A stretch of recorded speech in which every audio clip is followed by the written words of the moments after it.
Primeiramente, a gente quer dar bom dia ao Dr. Julian Fleury Rocha, que é o nosso promotor, ao Dr. Bruno Vieira, que é o advogado, e a gente está aqui hoje para falar sobre a campanha, a Semana de Combate ao Abuso e Exploração Sexual de Crianças e Adolescentes, que é o Maio Laranja, e amanhã, é o dia em que se mobiliza para falar sobre essa campanha. Então, a gente já começa perguntando assim, sobre a campanha do Maio Laranja. O que é essa mobilização? A que ela se destina, A gente já falou que é abuso e exploração sexual de crianças e adolescentes, mas por que todo ano fazer essa mobilização na sociedade?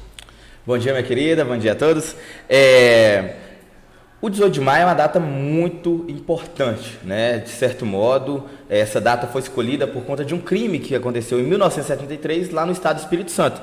Uma menina chamada Araceli Cabreira Crespo, ela foi violentada, sequestrada e assassinada aos arredores lá do Espírito Santo, apenas com 8 anos de idade.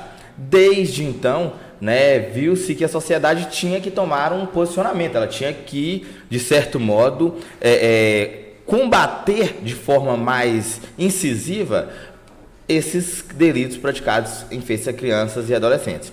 E daí surgiu o 18 de maio, doutor Júlio? Exatamente, meu caro Bruno. É uma data inicial na qual entendeu-se ali que havia uma necessidade de um recrudescimento e de medidas de mobilização social, principalmente, porque o combate a determinado mal se dá no âmbito da sociedade, não se dá de forma individual. Então, a partir daquele momento, abriu-se os olhos da necessidade de uma proteção maior, tanto no âmbito legal, como no âmbito da organização das instituições governamentais e não governamentais, no sentido de se trazer mecanismos, trazer uma maior facilidade para que esse tipo de conduta seja prevenida no primeiro momento, e posteriormente, por meio daí dos atores já judiciais, melhor repreendida, mas sem nos esquecermos de que o papel é da comunidade como um todo, porque é um fato, o fato de trazer um malefício no âmbito sexual a crianças e adolescentes produz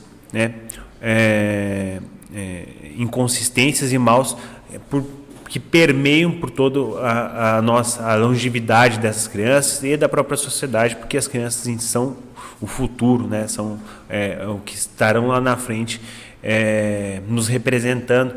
Então, por isso a importância de já tratar do assunto de uma forma antecipada e de trazer meios mais sérios, mais fáceis para incutir na sociedade a necessidade dessa proteção. Então, a gente entende que essa mobilização ela é preventiva, visto como o Dr. Bruno citou, a partir de um fato que aconteceu, da morte dessa criança, houve-se então a necessidade de trabalhar campanhas preventivas para que não chegasse a casos, que a gente entende como violação de direitos e até mesmo a vida, uma violação à vida. Então, essas campanhas são mobilizações preventivas à sociedade, como o senhor colocou. A comunidade também é convidada a ajudar nessa mobilização. São, sobretudo, educacionais. É trazer uma educação social para que haja o combate. E aí, do jeito que for necessário, de uma forma preventiva, é claro, mas repressiva também ela é importante, porque cria um exemplo, uma punição pode criar um exemplo e a sociedade vê aquilo como algo que não é aceitável, não é, Bruno? Exatamente, e olha para você ver como é engraçado.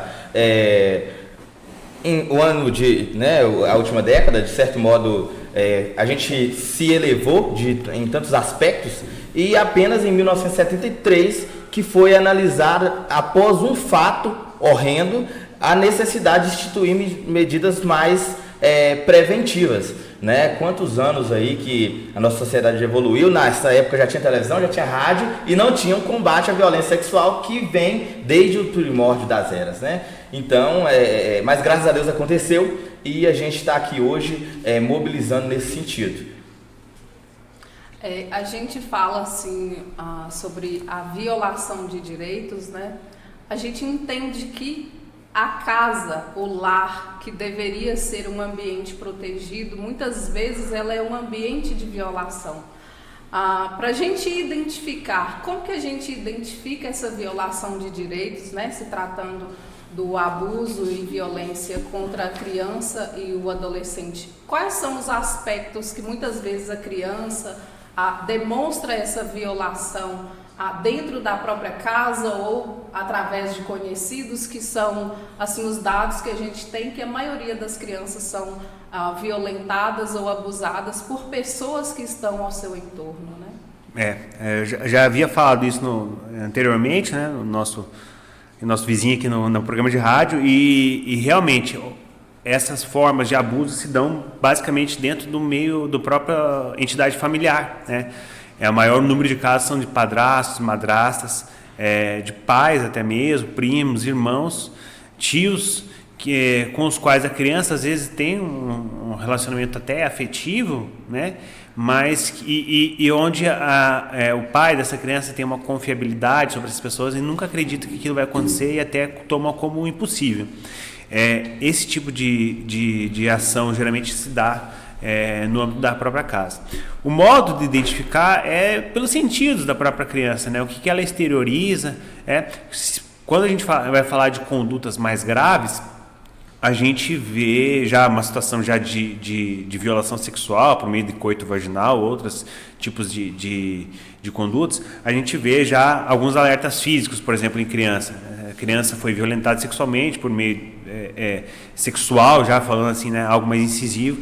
A gente pode perceber algum tipo de dor, de inchaço na criança, sinais de sangramento em área genital. A mãe e o pai tem que estar sempre atentos a essas questões, na hora que vai lavar a criança, o seu filho.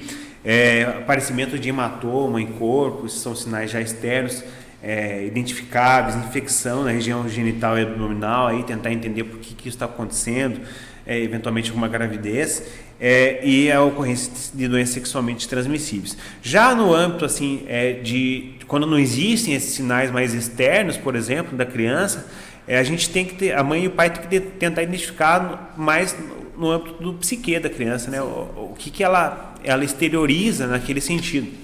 E aí o Bruno vai ajudar aqui, que a gente tem uma série aqui de sentidos que podem serem exteriorizados e os pais podem entender aquilo como um sinal de alerta, né? Igual o Dr. Juliano trouxe aqui, então tem alguns alertas, de certo modo, comportamentais. A língua trava sempre.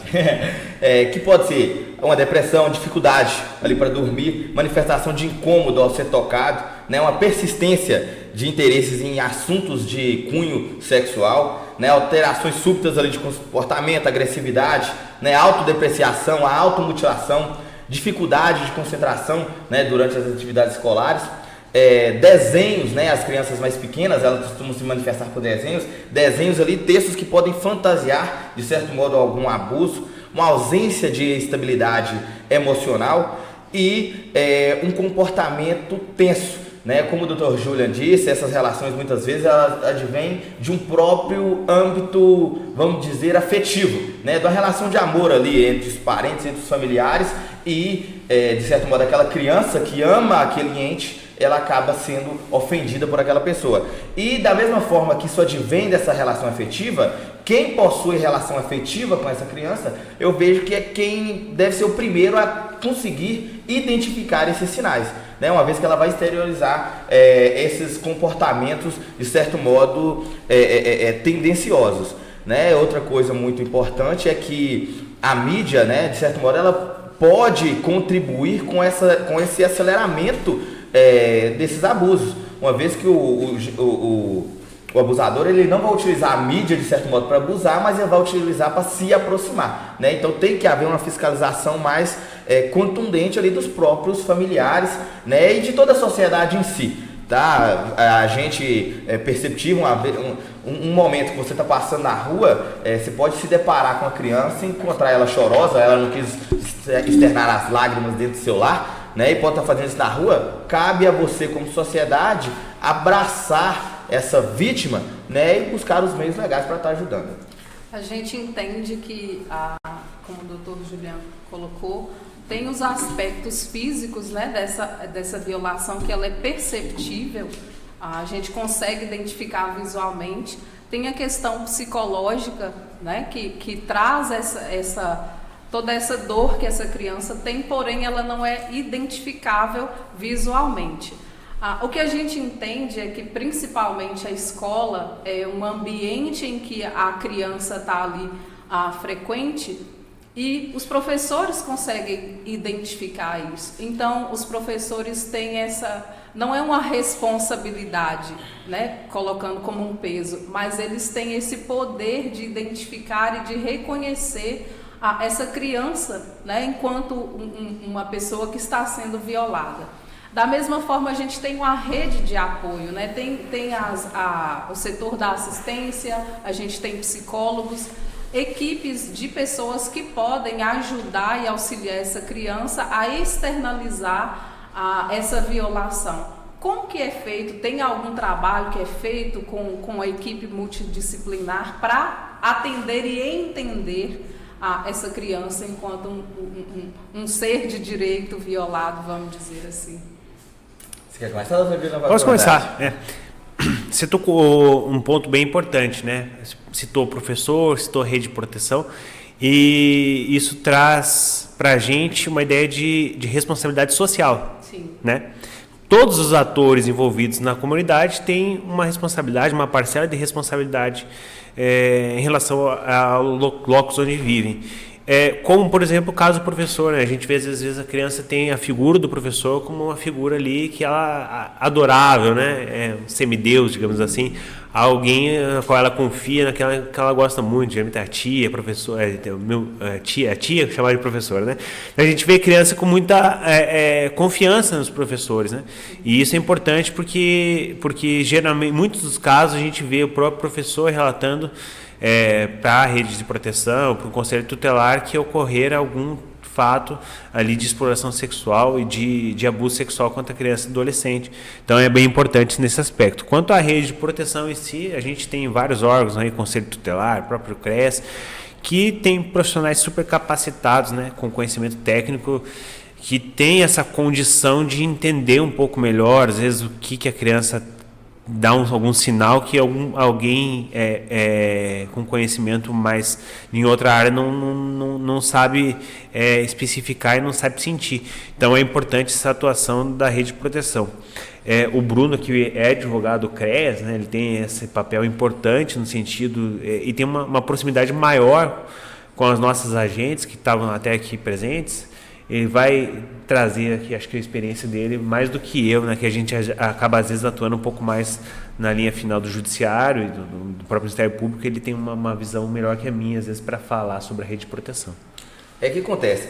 Eu, enquanto advogado do CREAS, o que eu pude perceber na nossa cidade em si, na nossa comunidade?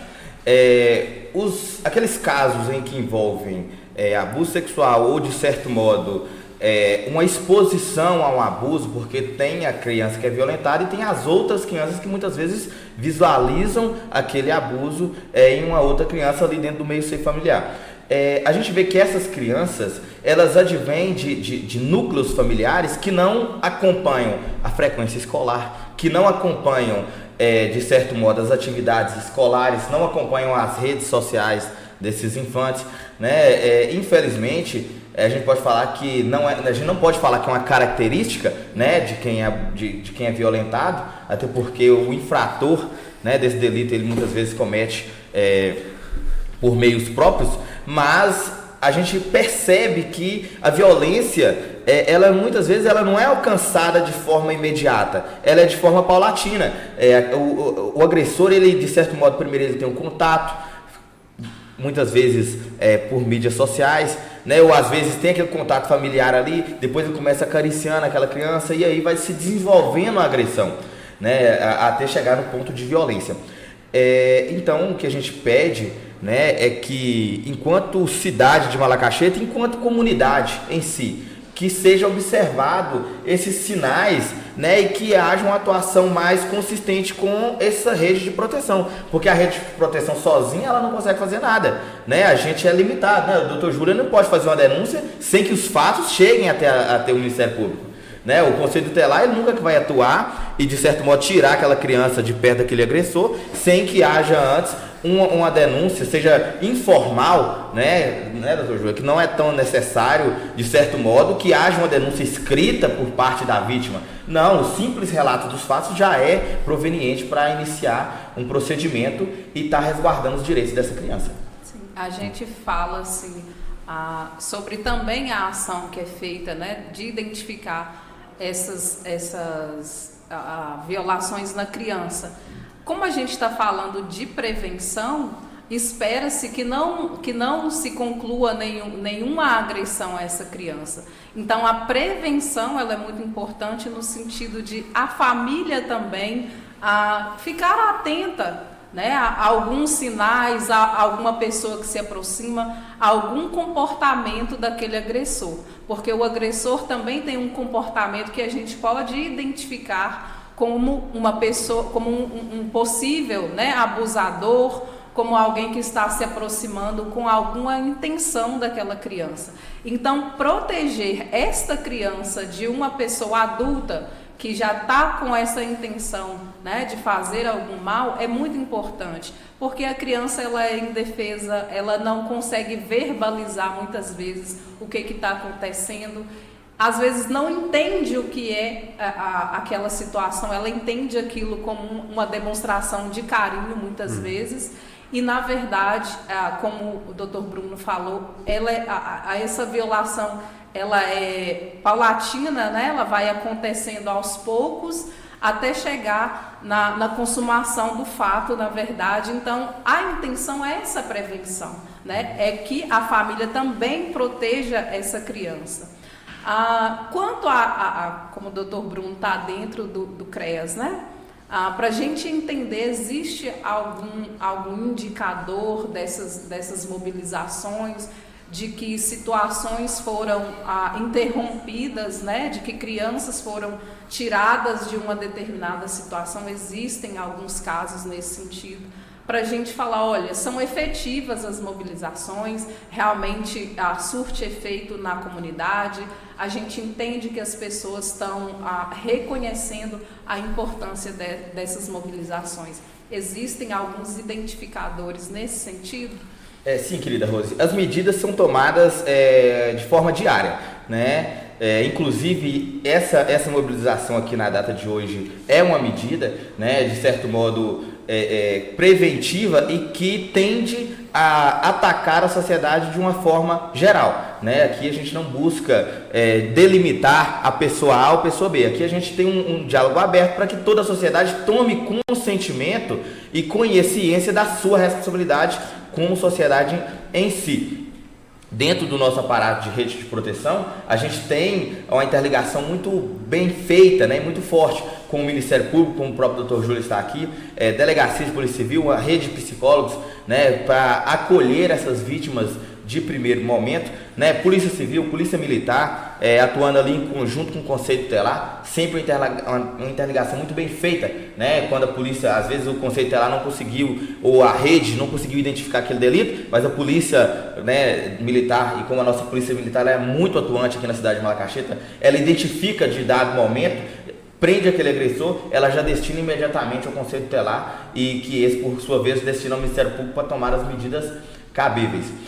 A gente vê uma ausência, às vezes, de uma mobilização mais da sociedade, né? A rede de proteção ela se mobiliza diariamente, o Ministério Público sempre atuante em suas funções, às vezes a sociedade um pouco se omite, né? Passa a saber do fato, mas não passa esse fato adiante de forma positiva. Às vezes atravessa esse fato de forma, né, vamos dizer, como um fuxico, né, uma fofoquinha, mas não versa isso como um fato criminoso. O que a gente não pode fazer é criar um desoutudo, né, um mau costume à nossa sociedade. criar o costume. Na verdade, não é criá-lo, porque esse costume já tinha. A gente tem que desmistificar essa situação. Amanhã, né, já venho fazer aqui o convite a todos. No dia 18 de maio, nós vamos fazer uma linda passeata pela cidade, né, ali com a ajuda das escolas da nossa cidade, que vão se mobilizar. A gente vai sair lá do campo. Não, na verdade é do Supermercado Capixaba. Vai sair do Supermercado Capixaba, juntamente com a fanfarra e demais autoridades da cidade. Vamos fazer uma passeata aqui pela cidade. E às 9 horas da manhã vamos estar ali em frente à Praça Monsenhor Jorge, frente à matriz ali, para discorrermos sobre o tema e mostrarmos para a sociedade que nós estamos ativos e nós somos combatentes. Quando você fala da ausência, né? Quando algum vizinho identifica, né, esse abuso, ele não fala. Nós temos uma cultura, primeiro, de que em briga de marido e mulher não se mete a colher, e a gente pegou isso para não denunciar casos de violação de direito, para não ficar mal, entre aspas, né, com aquele vizinho. Só que quando você se omite, você está ajudando alguém, né, vamos pensar assim, a tirar o direito da criança na sua inocência enquanto ser, né, de direito, violando os direitos dela. Então, a sociedade ou esse vizinho, quando ele se omite em fazer isso, ele está sendo corresponsável também de não ajudar, né, nessas Ele está de campanhas. toda forma incentivando a prática de algo, né? Sim. Ele tá sendo conivente com algo e que pode atingir ele lá na frente também, porque se você aceita que uma pessoa faça isso e essa pessoa saia impune, lá na frente isso pode acontecer com você, porque vão ter outras pessoas que vão tomar aquilo como um exemplo de não punição. Sim. Né? Então é uma conduta que parece ser uma omissão, que parece ser que não vai fazer diferença para a própria pessoa, mas que lá na frente pode fazer essa diferença. Então é algo irracional, a gente pode dizer assim, né? Ou por exemplo, condutas de descrença na palavra da vítima, que a gente vê muito, né? De trazer um tom pejorativo para aquela pessoa que é vítima, né? De uma vitimização, né? Tudo isso tem que ser entendido. O ser humano tem que entender que algo que pode não estar atingindo ele pode atingi-lo lá na frente, né? Isso a gente tem que entender, tem que raciocinar, racionalizar as coisas, né? Sim. Já falando nisso, a gente tem um número que é o Disque Denúncia, né? Qual que é esse número para as pessoas? Elas não precisam se identificar, né? Então elas precisam apenas denunciar. Qual que é esse número? Tem alguma outra rede de contato para que as pessoas possam estar informando os órgãos legais sobre essas situações? Bom, Disque 100, Disque 100. Né? Você pode pegar o telefone celular aí, você discar o número 100, pode ser telefone fixo, né? A ligação é gratuita. E é o Disque Denúncia de Direitos Humanos. Serve não só no caso em que vítima é criança e adolescente, de abuso sexual, como quaisquer formas de discriminação e de violentação contra idosos, deficientes, mulheres vítimas de violência doméstica e de tantas outras pessoas que são intituladas hoje como vulneráveis, né? Hipossuficientes em razão dessa diferença que a gente tem. Então, a partir do Disque 100, tem essa possibilidade da pessoa ligar, seja ela vítima, seja ela testemunha, trazer algum elemento concreto, é claro, né? Alguma veracidade no que fala, trazer o nome da pessoa, o tipo de conduta, para que possa impulsionar a máquina pública no sentido de combater essa criminalidade por meio do Ministério Público, que vai chegar essa denúncia, por meio dos órgãos policiais, Polícia Civil, Polícia Militar, por meio de uma rede de proteção que vai dar um início e um encaminhamento daquele assunto para uma resolução aí no âmbito judicial, muitas vezes, de polícia judiciária também. Então, ok.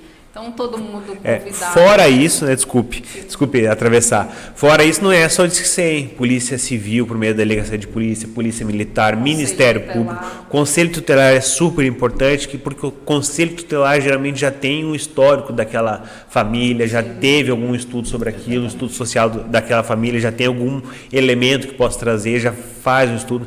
Então, todos os atores da sociedade, todos os órgãos governamentais, às vezes não governamentais, são campos de atuação, porque é uma responsabilidade passar para a frente. Então, isso vai ser passado para o Ministério Público, para a polícia, para qualquer pessoa que tenha incumbência de ajudar. Sim. Então, quer dizer que estamos aí mobilizados, vários órgãos, né, em conjunto, para reforçar o combate ao abuso e exploração sexual de crianças e adolescentes. As pessoas convidadas a participar amanhã da mobilização, né, como o doutor Bruno colocou, e dizer que estamos acompanhando pessoas que violam direitos, elas serão punidas, e o que a gente quer é que essas crianças cresçam como ser de direito que é pregado, né, para todos nós em sociedade. Agradecer a vocês por participarem, por estarem aqui com a gente na Resolve Play, dando essa palavra. Se quiserem falar mais alguma coisa, fiquem à vontade. Eu que agradeço pelo convite. E como você disse, né, a gente está mobilizado e sempre atuantes, né, às vezes a visão que é passada, advogado, né, não faz a defesa a essas instituições. Na verdade, antes de eu ser advogado, eu sou sociedade, né, e dentro do meu caráter social, eu tenho que ajudar a combater essas infrações e medidas. Paul Sartre, né, o filósofo, dizia que a violência, independente da maneira que ela se manifesta, ela é uma derrota. E como o próprio Dr. Júlia disse, não é uma derrota unicamente à sociedade de Malacacheta, é uma derrota como um todo, né? O crime que acontece lá no Amazonas, ele vai rebater aqui. Da mesma forma que aquilo que aconteceu lá no Espírito Santo acabou gerando toda essa mobilização, né? E, no mais, deixar os canais abertos, Conselho Tutelar, CREAS, assistência social, né? A Malacacheta, ela é bastante incisiva nesse sentido, né? E pode estar indo lá, bater um papo e nos alertando para que a gente tome as medidas possíveis. Obrigado a todos e tenham todos um bom dia. Eu agradeço o convite também, conheci pela primeira vez aqui a Resolve, né? A gente vem, acaba vindo pouco para Malacacheta, né? O Ministério Público está mais atuante em Teófilo Otoni, que a gente contribui, que eu e mais um colega promotor de justiça também contribuímos semanalmente. Então, ainda não tive o prazer de conhecer a equipe aqui, mas parabenizar pelo trabalho de vocês, trazendo temáticas importantes, né, para a sociedade, né? Embora seja uma entidade privada, mas toda entidade privada também tem um caráter público e de informação, uma responsabilidade de informação correta e séria. Então, parabenizar pelo trabalho de vocês, agradecer muito pelo convite. Deixar um abraço para toda a comunidade Malacacheta aqui e também para o pessoal da Resolve. Obrigado. Bruno também. O Bruno, meu parceiro aqui. Bruno, meu parceiro. Somos nós quem agradecemos pela disponibilidade, né? Agradecemos. A gente está aí à disposição. Voltem mais vezes. Sempre que puder.